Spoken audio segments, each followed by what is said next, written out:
నాగులపాడులో tension వాతావరణం కనిపిస్తోంది. TDP నేత వీరయ్య చౌదరిని గుర్తు తెలియని వ్యక్తులు దారుణంగా నరికి చంపేశారు.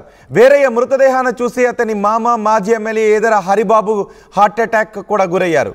దాడిని టీడీపీ నేతలు తీవ్రంగా ఖండిస్తున్నారు. ఒంటిపై ఎక్కడ చూసినా కత్తిపోట్ల గాయాలే కనిపిస్తున్నాయి. హత్య జరిగిన ప్రదేశాన్ని హోంమంత్రి అనిత వచ్చి చూసి వెళ్లారు. నిందితులను పట్టుకుంటామంటూ అనిత మాట్లాడారు. పట్టుకోవాలి అంటూ పోలీసులకు ఆదేశాలు కూడా జారీ చేశారు. వివిధ కోణాల్లో దర్యాప్తు జరుగుతోంది అని అనిత ఈ హత్య గురించి చెప్పారు. నేరుగా రంగంలోకి దిగారు జిల్లా ఎస్పీ దామోదర్. హత్యకు వ్యాపార లావాదేవీలే కారణమనే అనుమానాలు కూడా వ్యక్తమవుతున్నాయి. ఈ సాయంత్రం అంత్యక్రియల్లో సీఎం చంద్రబాబు కూడా పాల్గొనే అవకాశం ఉంది. టీడీపీ నేత హత్యతో ఒంగోలు ఒక్కసారిగా టెన్షన్ వాతావరణంతో మారిపోయిన పరిస్థితి కనిపిస్తోంది. రెండు ద్విచక్ర వాహనాలపై వచ్చారు దుండగులు. ఆ ద్విచక్ర వాహనాలపై దుండగులు వస్తున్న దృశ్యాలు కూడా మీరు ఆర్టీవీ స్క్రీన్ పైన చూడొచ్చు. ఇప్పుడు మీరు 2 బైక్స్ పై వస్తున్న దృశ్యాలు చూస్తూ ఉన్నారు. వారినే అనుమానితులుగా భావిస్తూ ఉన్నారు. వీళ్ళే ఈ హత్యకు పాల్పడి ఉంటారు. ఎందుకంటే ఆ సమయంలో అటువైపుగా ఏ వాహనాలు వెళ్ళాయి, ఎవరు వచ్చారు అనే విషయాలను పరిశీలించిన తర్వాత ఇప్పుడు మీరు ఆర్టీవీ స్క్రీన్ పైన చూస్తున్న ఈ వాహనాల్లో ఈ బైక్స్ పై వచ్చిన వాళ్ళే ఈ దుశ్చర్యకు పాల్పడి ఉంటారు అనే అనుమానాలు వ్యక్తం చేస్తున్నారు. కానీ ఇప్పటి వరకు కూడా ఏ అనుమానితులను అదుపులోకి తీసుకోలేదు. ఎవరు ఈ హత్యకు పాల్పడ్డారు అనే విషయాలు కూడా తెలియలేదు. ఆయన రియల్ ఎస్టేట్ వ్యాపారం కూడా చేస్తూ ఉంటారు. రియల్ ఎస్టేట్ వ్యాపారాలే ఈ హత్యకు కారణమా లేదంటే ఇంకేదైనా కారణాలు ఉన్నాయనే కోణంలో కూడా ఆరా తీస్తున్నారు. ముప్పవరపు వీరయ్య చౌదరి హత్య ఒక్కసారిగా ఒంగోలులో సంచలనం సృష్టించింది, కలకలం సృష్టించింది. హత్య జరిగిన ప్రదేశాన్ని కూడా మీరు ఆర్టీవీ స్క్రీన్ పైన చూడొచ్చు. అక్కడ ఎక్కడ చూసినా రక్తపు మరకలే కనిపిస్తున్నాయి. దుండగులు దాడి చేస్తూ ఉన్న సమయంలో వీరయ్య చౌదరి పెద్దగా అరుస్తూ అక్కడ నుంచి పరుగు పెట్టే ప్రయత్నం చేస్తే పక్కింటి వాళ్ళు అక్కడికి వచ్చే ప్రయత్నం చేశారు. కానీ దుండగులు వాళ్లను కూడా కత్తులతో బెదిరించి వీరయ్య చౌదరిని హత్య చేసిన తర్వాత అక్కడ నుంచి పారిపోయారు. కానీ ఇంతవరకు ఎవరు ఈ హత్యకు పాల్పడ్డారు అనే వివరాలు మాత్రం తెలియలేదు. హత్య జరిగిన తర్వాత ఆ ప్రదేశానికి వచ్చిన హోంమంత్రి ఈ హత్య గురించి మాట్లాడారు. ఒకసారి హోంమంత్రి అనిత ఏం మాట్లాడారో విందాం. అందరికీ నమస్కారం అండి. ఈరోజు చాలా దురదృష్టకర సంఘటన. తెలుగుదేశం పార్టీ మండల పార్టీ అధ్యక్షులు అదేవిధంగా మాజీ ఎంపీపీ వీరయ్య చౌదరి గారిని ఈరోజు అతి దారుణంగా కిరాతకంగా చంపడం అనేది చాలా దురదృష్టకర సంఘటన. ఒక్కసారి ఆ సిచ్యువేషన్ చూస్తేనే కొంచెం చాలా ఇబ్బందికరంగా ఉండే పరిస్థితి.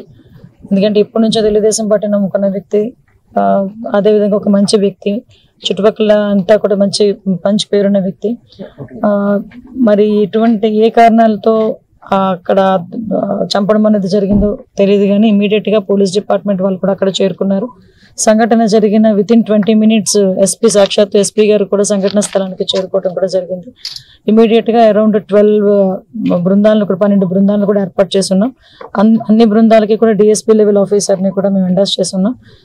మాక్సిమం అన్ని చోట్ల కూడా వెతకడం స్టార్ట్ చేసాం. టెక్నికల్ గా కూడా వాళ్ళు ఎక్కడెక్కడైనా దొరుకుతారని చెప్పి టెక్నికల్ గా అన్ని ఆస్పెక్ట్స్ లోని కూడా మేము ఎంక్వైరీ చేసుకుంటున్నాం.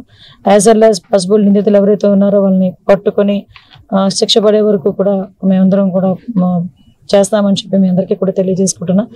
ఇటువంటి సంఘటనలు జరగకుండా చూసుకునే బాధ్యత కూడా తీసుకోవాలి. ఈరోజు సీసీ కెమెరాస్ సంబంధించి వాళ్ళ ఫుటేజెస్ కానీ అవన్నీ కూడా తీసుకుంటున్నాం. మాకు అంటే కొన్ని ఇష్యూస్ ఎంక్వైరీలో ఉన్నాయి కాబట్టి అన్ని విషయాలు మీకు కూలంకషంగా చెప్పలేకపోతున్నాం. బట్ ఎట్టి పరిస్థితుల్లోనే యాజ్ ఎల్ యాజ్ పాసిబుల్ మేము నిందితులైనా పట్టుకుని తీరుతాం, వాళ్ళకి శిక్ష పడేటట్టు చేస్తాం. వాళ్ళ వీరయ్య చౌదరి గారి మృతికి మేము శ్రద్ధాంజలి ఘటిస్తూ వాళ్ళ కుటుంబానికి ప్రగాఢమైన సానుభూతిని తెలియజేసుకుంటున్నాం. లేదంటే డిఫరెంట్ మోటివ్స్ వస్తున్నాయి. బట్ మనం ఒక్కదాని మీద మనం కన్ఫర్మేషన్ లేకుండా చెప్పకూడదు. అన్ని యాంగిల్స్ లోనే చూస్తున్నామండి. అంటే ఒక రాజకీయ పరంగా చూస్తున్నాము, వ్యాపార పరంగా చూస్తున్నాము, కుటుంబాల పరంగా చూస్తున్నాము. అన్ని యాంగిల్స్ లోనే కూడా చూడాల్సిన బాధ్యత ఉంది కాబట్టి చూస్తున్నాం. ఇమీడియట్ గా గౌరవ సీఎం గారి ఆదేశాల మేరకు నేను కూడా ఇప్పుడు ఈ టైంలో ఇక్కడికి రావడం జరిగింది.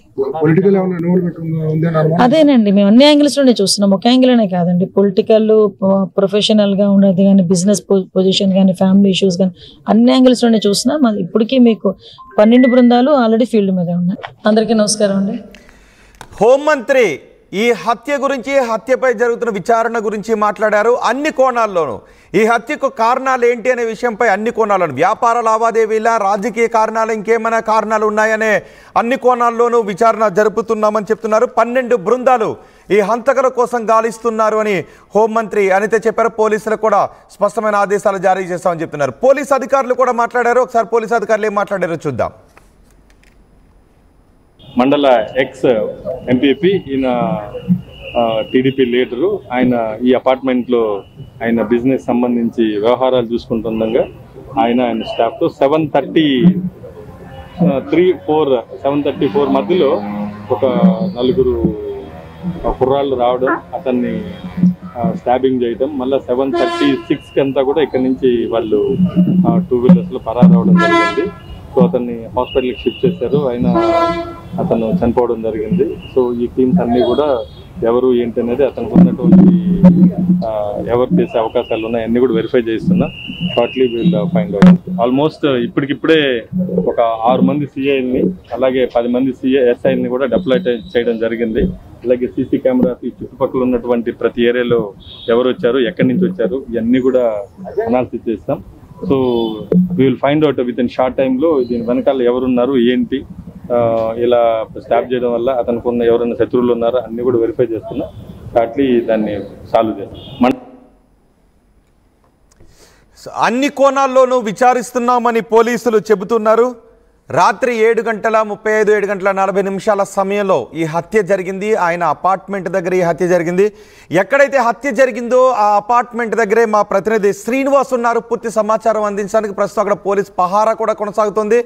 శ్రీనివాస్, ఏదైనా ఆధారాలు దొరికాయా ఇప్పటికీ పోలీసులకు? హత్య జరిగిన ప్రదేశంలో ఎటువంటి పరిస్థితులు కనిపిస్తున్నాయి?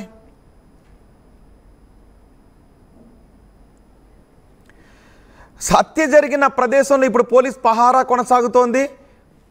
ఇప్పుడు మీరు ఆర్టీవీ స్క్రీన్ పైన చూస్తున్నారు, మా ప్రతినిధి శ్రీనివాస్ ఉన్నారు. అక్కడ ఆ వెనుక కనిపిస్తున్న అపార్ట్మెంట్ దగ్గరే ఈ టీడీపీ నేతను నరికి చంపేశారు దుండగులు. కానీ కారణం ఏంటి అన్న దానిపై ఇప్పటివరకు స్పష్టమైన వివరాలు తెలియడం లేదు. అన్ని కోణాల్లోనూ విచారిస్తామని చెప్తున్నారు. మరి వీరయ్య చౌదరి హత్యకు కారణం ఏంటని మీరు అనుకుంటున్నారు? మీ అభిప్రాయం కమెంట్ బాక్స్లో తెలియచేయండి. మా ప్రతినిధి శ్రీనివాస్ ఉన్నారు పూర్తి సమాచారం అందించడానికి. శ్రీనివాస్, ఏదైనా ఆధారాలు దొరికాయా పోలీసులకు ఇప్పటికీ? రోహిత్, రాత్రి జరిగిన ఈ హత్య వెనుక ఎవరున్నారు ఏంటి అనేది కోణంలో కూడా పోలీసులు అయితే విస్తృతంగా గాలింపు చర్యలతో పాటు విచారణ చేస్తున్నారు. దగ్గరలో ఉన్న అన్ని సీసీ ఫుటేజ్లు ఇప్పుడు మనం విజువల్స్ లో చూస్తున్నాము. ఇక్కడ పక్కన ఒక షాప్ ఉంది. ఈ సీసీ ఫుటేజ్లు రాత్రి సేకరించారు పోలీసులు. జిల్లా ఎస్పీ ఆర్ దామోదర్ ఆధ్వర్యంలో కూడా ఆ సీసీ ఫుటేజ్ పూర్తిగా పరిశీలించారు.